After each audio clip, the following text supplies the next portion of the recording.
বিসমিল্লাহির রহমানির রহিম। আসসালামু আলাইকুম সুপ্রিয় দর্শক, আমার কুকিং চ্যানেল দীপ কিচেনে আপনাদের সবাইকে স্বাগত।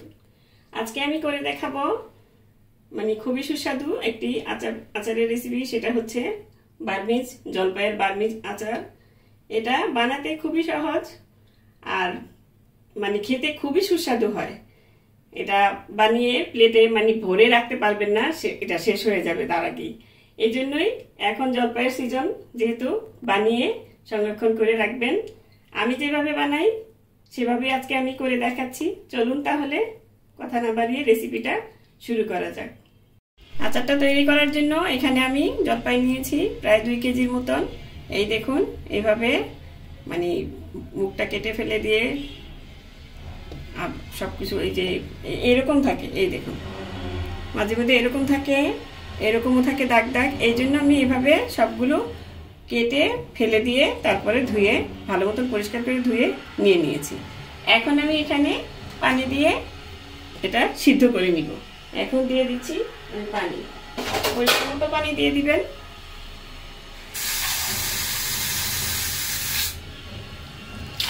এখানে জলপাইটা একদম ভালো মতো সিদ্ধ করে নিতে হবে, এভাবে পানিটা দিবেন। এই দেখুন, চুলায় বসিয়ে দিয়েছি পরিমাণ মতো পানি দিয়ে। এখন আমি এটা ঢাকনা দিয়ে ঢেকে পরিপূর্ণ সিদ্ধ করে নিব। যতক্ষণ লাগে সিদ্ধ হতে, এটা সিদ্ধ হলে বোঝা যাবে জলপাইটা ফেটে যায়। তখন আমি দেখিয়ে দিব কিভাবে কিরকম সিদ্ধটা হয়। এখন আমি এটা ঢাকনা দিয়ে ঢেকে সিদ্ধ করে নিচ্ছি। জলপাইটা সিদ্ধ হতে থাক, এদিকে আমি একটা স্পেশাল মশলা তৈরি করে নিব আচারের জন্য।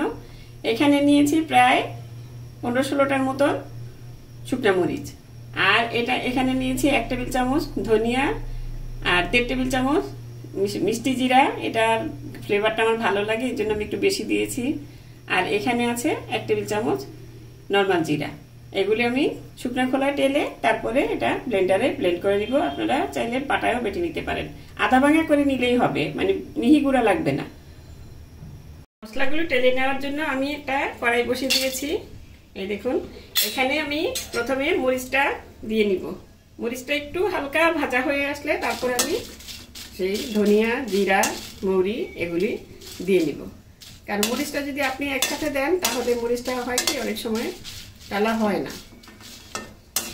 আবার একদম কালচে করে টেলে নিবেন না, তাহলে আচারের কালারটা একদম বেশি কালচে আসে, ওটা আবার খারাপ দেখা যায়।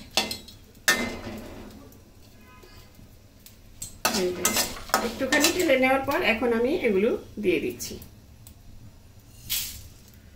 আমি একটু বেশি করেই মশলাটা করে নিচ্ছি, কারণ এটা বার্মিজ আচারের মধ্যে কিন্তু উপর দিয়েও মশলাটা ছিটিয়ে দেয়, খেতে ভালো লাগে। আপনারা যদি কমিয়ে আচারটা বানান তাহলে মশলাটাও কমিয়ে নেবেন, সেই অনুপাতে নেবেন। যেমন 1 কেজি বানালে এর অর্ধেক নিয়ে নেবেন, তাহলেই হবে। এই দেখুন, মশলাটা আমার হয়ে গিয়েছে, মশলার কালারটা কিন্তু চেঞ্জ হয়ে গিয়েছে। এই দেখুন, এই যে মরিচগুলো দেখুন বেশি কালো হয়নি।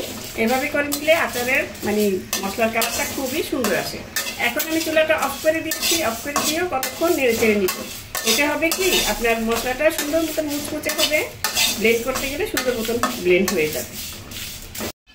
এই দেখুন, জলপাইগুলো সিদ্ধ হয়ে গিয়েছে। কিভাবে বুঝবেন? এই যে দেখুন, এই যে জলপাইগুলো না ফেটে ফেটে গিয়েছে। এই দেখুন, এগুলো এটা এইভাবে ফেটে গেলে বুঝতে পারবেন যে জলপাইটা সিদ্ধ হয়ে গেছে। এখন এই জলপাইতে কিন্তু আমি 2 টেবিল চামচ লবণও দিয়ে দিয়েছিলাম অফ ক্যামেরায়। এখন আমি এটা নামিয়ে তারপর পানিটা ঝরিয়ে ঠান্ডা করে নিচ্ছি। আমি জলপাইগুলো পানি ঝরিয়ে নিয়েছি। এখন গরম গরমে আমি একটা পটেটো ম্যাশার দিয়ে এগুলো ম্যাশ করে নিব। এই দেখুন, সহজেই হয়ে যায়। সিদ্ধটা যদি ভালো হয় তাহলে কিন্তু ম্যাশ করতে বেশিক্ষণ সময় লাগে না। এই দেখুন, আর আপনারা ঠান্ডা করে হাত দিয়ে চটকেও নিতে পারেন। এই দেখুন কত সহজে হয়ে গেল না? এইভাবে আমি সবগুলো ম্যাশ করে নিচ্ছি। এই দেখুন কত সুন্দরভাবে ম্যাশ করা হয়ে গিয়েছে। এখন আমি এগুলো ঠিক মতন করে সাইডে রেখে দিয়ে চলে যাব পরবর্তী স্টেপে। চুলায় চলে যাব আচার বানাতে। আচারটা বানানোর জন্য আমি চুলায় একটা প্যান বসিয়ে তারপর এখানে 1.5 কাপের মতন সরিষার তেল দিয়ে নিয়েছি। চুলাটা ধরিয়ে দিয়েছি, তেলটা গরম হচ্ছে। এখন এখানে দিয়ে দিব 2 টুকরা দারচিনি, আর দিয়ে দিচ্ছি 2টা তেজপাতা। এখন এটা কিছুক্ষণ একটু নেড়ে চেড়ে, তেলটা গরম হয়নি এখনো ভালো মতন, এই দেখুন এখন গরম হয়ে গিয়েছে। এখন এখানে দিয়ে দিব রসুন কুচি। এখানে ইন্ডিয়ান রসুন একটা মানে মিডিয়াম সাইজের একটা রসুন আমি কুচি করে নিয়েছি একদম। এটা আপনারা বাটাও দিতে পারেন, তবে কুচিটা দিলে হয় কি আপনার ফ্লেভারটা সুন্দর আসে, আর দাঁতের মধ্যে মানে আচার খাওয়ার সময় লাগবে, খুবই ভালো লাগে। এখন রসুনটা আর তেজপাতা এগুলো একটু ভেজে নিব। রসুনটা একটু হালকা বাদামি করে ভেজে নিতে হবে। আর দিয়ে দিব এখানে মরিচ, শুকনো মরিচ আমি কেটে নিয়েছি, এখানে আছে 3টা শুকনো মরিচ দিয়ে দিলাম। এখন এটা হালকা করে ভেজে নিচ্ছি।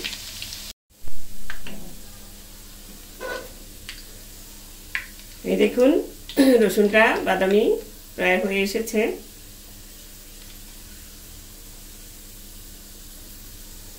একটু বাদামি করে ভেজে নিলে খুব সুন্দর ফ্লেভারটা আসে রসুনের।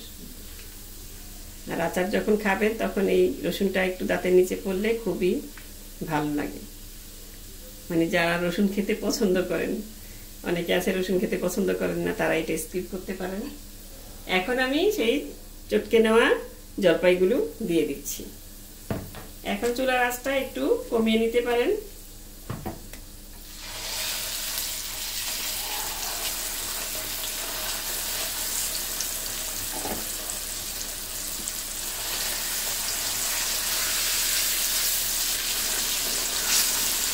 কমিয়ে নিতে বললাম কেন, এই যে ছিটে আসতে পারে সেই জন্য।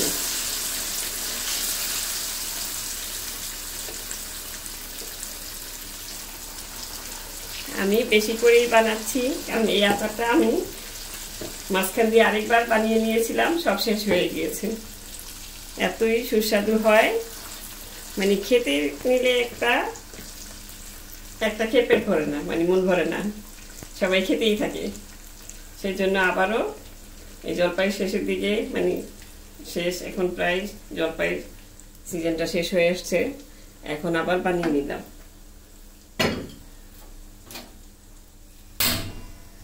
আমি চুলাটা অফ করে দিয়েছিলাম, যেহেতু রসুনটা পুড়ে যেতে পারে সেই জন্য।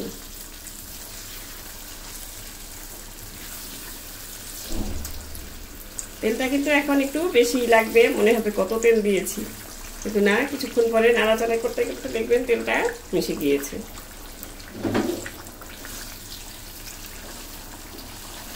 আর তেলটা যদি আমি আরেকটা মানে টিপস দিয়ে দিচ্ছি আপনাদের, তেলটা যদি কম হয়ে যায়, এই বার্মি আচারে কিন্তু তেলটা এরকম লাগে যে গায়ে মাখা মাখা থাকবে, কিন্তু তেলটা বের হতে হবে পরে। এই জন্য যদি একটু কম হয়ে যায় তাহলে পরেও দিয়ে দিতে পারবেন, যখন দেখবেন তেলটা কম হয়ে গিয়েছে সেটাও দেওয়া যায়।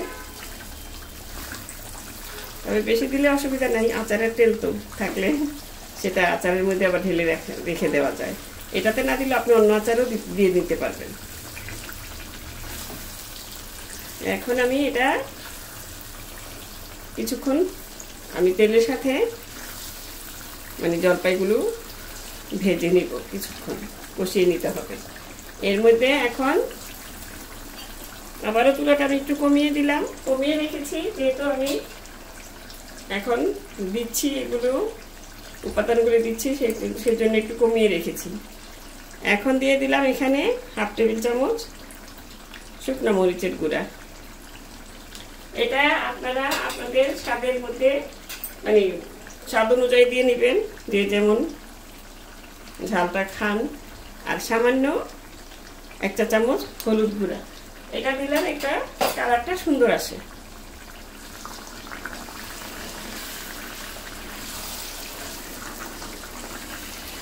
আর বার্মিজ আচারটা কিন্তু একটু ঝাল ঝাল বেশি, মানে ঝাল টক মিষ্টি সবই একটু বেশি বেশি দিয়ে নিলেই ভালো হয়, খেতে খুবই ভালো লাগে। এখন সব মশলাপাতি সব কিছু দিয়ে নিয়েছি, এখন এটা প্রায় 7-8 মিনিটের মতন কষিয়ে নিতে হবে। এখন চুলার আঁচটা আবার বাড়িয়ে দিলাম, বাড়িয়ে মানে মিডিয়াম আঁচে রেখেছি আমি, কারণ বাড়িয়ে দিলে হয়তো সাইডগুলি পুড়ে যেতে পারে।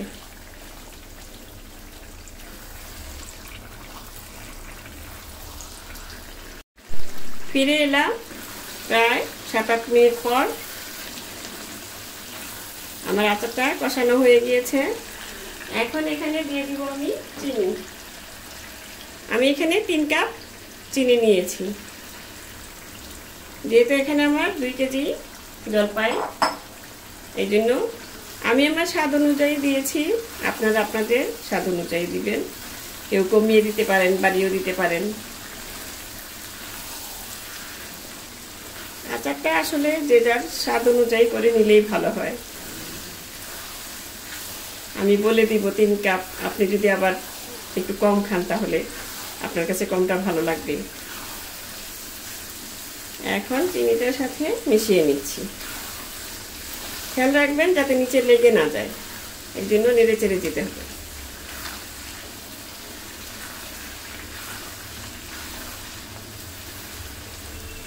এই যে এখন আর এভাবে এটা মানে হাতাটা দিয়ে আপনি এভাবে চেপে চেপে দিবেন, তাহলে যেটা গুটলি গুটলি থাকে অনেক সময়, অবশ্য গুটিটা ছিল না বেশি, তারপরেও একটু থাকে, যে দু একটা থাকলে সেটাও সুন্দর মতন মিশে যাবে। এই দেখুন চিনি থেকে পানি ছেড়ে দিয়েছে। এখন এটা শুকিয়ে নিতে হবে। তার আগে এখানে একটু বিট লবণ দিয়ে দিব। বিট লবণটা দিব একটু পরে আমি, কারণ বিট লবণটা একটু লাস্টে দিলেই খুবই ভালো হয়। যেহেতু আমি সিদ্ধ করার সময় কিন্তু জলপাইতে লবণ দিয়ে সিদ্ধ করেছিলাম, সেটা আমি অফ ক্যামেরায় দিয়েছিলাম, 2 টেবিল চামচ সিদ্ধর সময় দিয়ে নিয়েছিলাম। এই জন্যই টেস্টটা দেখে তারপরে আপনারা লবণটা, বিট লবণটা এটাতে দিবেন।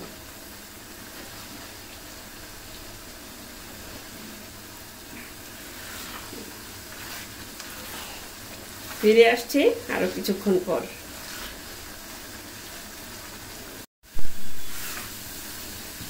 ফিরে এলাম আরো 10 মিনিট পর। এই দেখুন আচারের তেল গায়েব হয়ে গিয়েছে। এই তেলটা কিন্তু এখন গায়েব হয়ে গিয়েছে, আবার বের হবে। এখন এখানে আমি দিয়ে দিচ্ছি সেই যে গুঁড়ো করে রেখেছিলাম মশলাটা, সেখান থেকে প্রায় 2 চামচের মতন আমি এখন দিয়ে দিব।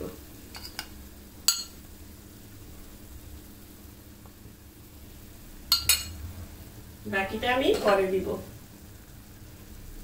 এখন আবার মশলাটার সাথে মিশিয়ে নিব। আমি কিন্তু যখনই মশলাপাতি দিচ্ছি তখনই কিন্তু আমি চুলাটা আঁচটা কমিয়ে দিচ্ছি। এটাও একটা নতুনদের জন্য টিপস। এটা অনেক সময় আছে নাড়াচাড়া না করলে হয়তো নিচে লেগে যেতে পারে, সেই জন্য একটু কমিয়ে নেবেন, আবার বাড়িয়ে দিবেন, তাহলে সুন্দর মতন আপনার জিনিসটা হয়ে যাবে, পোড়া লাগবে না।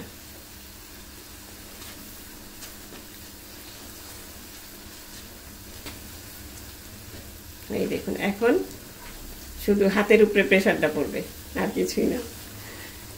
নাড়াচাড়া করতে করতে হাতের উপর প্রেসার পড়বে।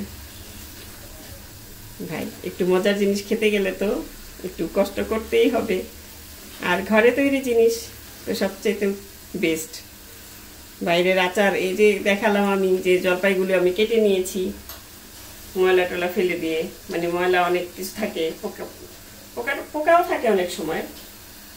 যারা বাইরের আচার খান তারা তো ওগুলি সবই মনে খেতে হয়, কারণ এরা তো অনেক আচার বানায় ইয়েতে, ওরা তো আর এত কিছু বাছাবাছি করতে পারে না। আর ঘরে তৈরি খাবার, মায়ের হাতের খাবার, বোনের হাতের খাবার, এগুলো তো বেস্ট। সবাইরই বউর হাতের খাবার মানে মোট কথা হলো খাবার, ঘরের তৈরি খাবারটা বোঝাতে যাচ্ছি আমি, কারণ যারা বানায় তাদের নামটাই নিলাম। খালা, পুপু, চাচি সবাই তো বানায়। এই দেখুন এখন নেড়ে চেড়ে মিশিয়ে নিতে হবে। আবারও ফিরে আসছি কিছুক্ষণ পর। এ পর্যায়ে আপনারা কিন্তু আপনাদের মানে কি বলে লবণ, লবণটা তো দেইনি এখনো। আপনাদের ঝাল আর মিষ্টিটা চেক করে নিতে পারেন, লাগলে আরেকটু দিয়ে নিতে পারেন। আমিও চেক করে নিব।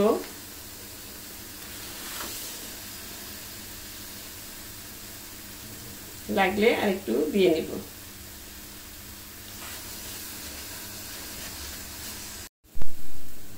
আবার মনে হচ্ছে চিনিটা আরেকটু লাগবে আমার, এই জন্য আমি আরো হাফ কাপ চিনি দিয়ে দিলাম এখানে।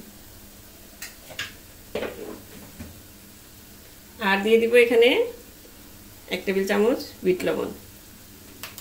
ওই যে বললাম দিয়ে দেখবেন, তারপরে লবণটা চিনিটা আবার দেখে তারপর দিবেন। আচারের টেস্ট কিন্তু এভাবেই মানে ঠিক মতন করে নিতে হয়। একটু একটু দিবেন, দিয়ে দেখবেন, তারপর একবারে দিয়ে দিবেন না, কারণ লবণটা যদি আমি আরেকটু বেশি দিই একবারে, তাহলে কিন্তু এটা হয়তো লবণটা বেশি হয়ে গেলে আচারের টেস্টটা একটু অন্যরকম হয়ে যাবে। আবার ঠিক মতন হলে সেটা আরেক রকম টেস্ট হবে, ভালো লাগবে। সেই জন্যই দেখে দেখে দিবেন।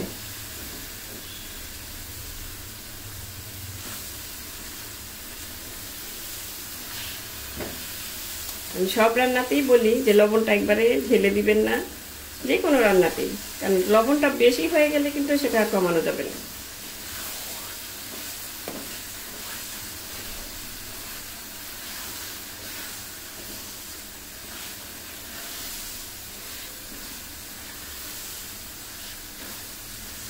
আমি দেখেছি, টেস্ট করে দেখেছি যে আমার এখানে চিনিটা একটু কম ছিল, আর এখন লবণ দিয়েছি। এখন আরেকবার দেখব যে লবণটা ঠিক আছে। আর ঝালটা আমার মন মতনই হয়েছে, যেহেতু মশলার মধ্যেও ঝাল আছে। বাকি মশলাটা আবার আমি একদম নামিয়ে চুলা বন্ধ করে তারপরে বাকি মশলাটা দেব। হতে হবে কি, আপনার মশলার ফ্লেভারটা থাকবে, আচারটা খুবই সুস্বাদু হবে। আর চুলাটা জ্বালিয়ে যদি আপনি মশলাটা দিয়ে দেন, যেহেতু প্রথমে দিয়েছি আমি এখানে একটু, ওটা পরে দিলে ওই ফ্লেভারটা আচারের মধ্যে থাকে, খুবই সুন্দর একটা ঘ্রাণ আসে।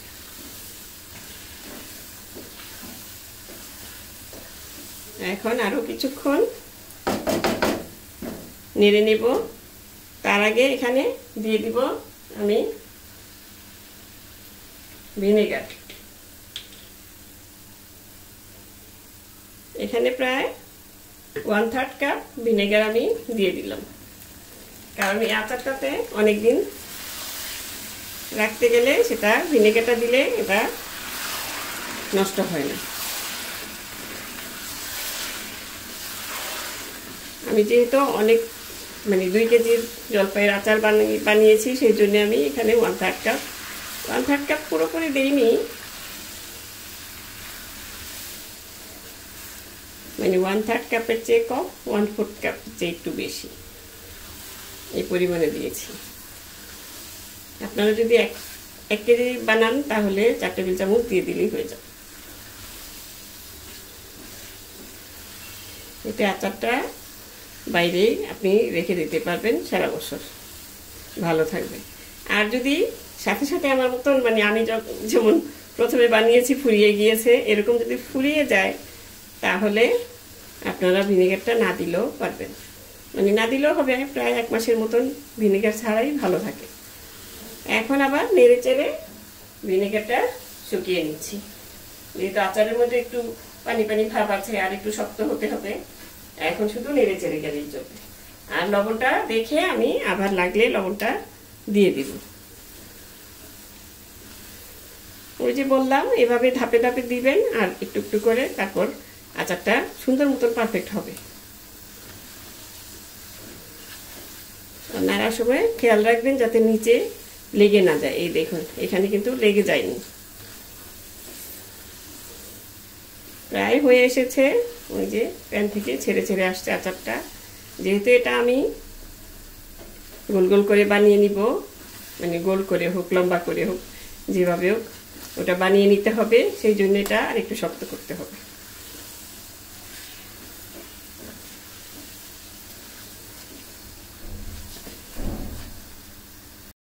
এই দেখুন আচারটা হয়ে গিয়েছে।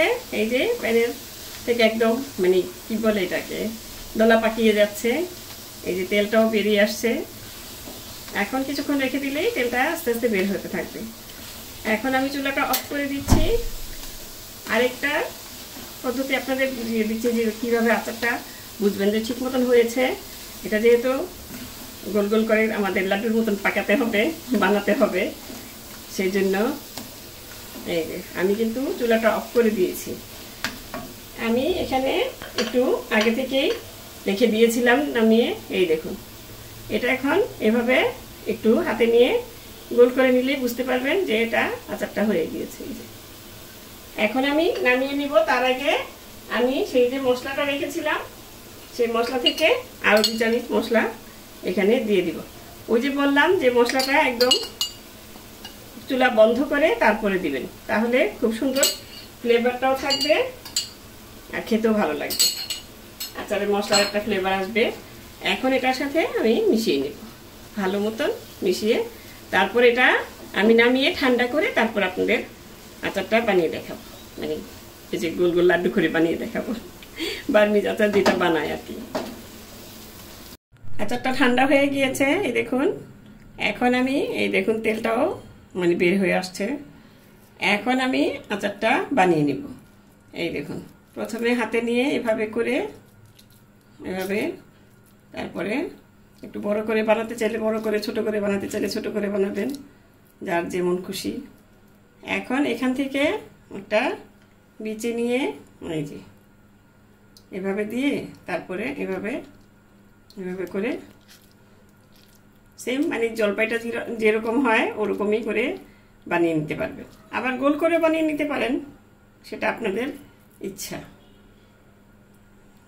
এই যে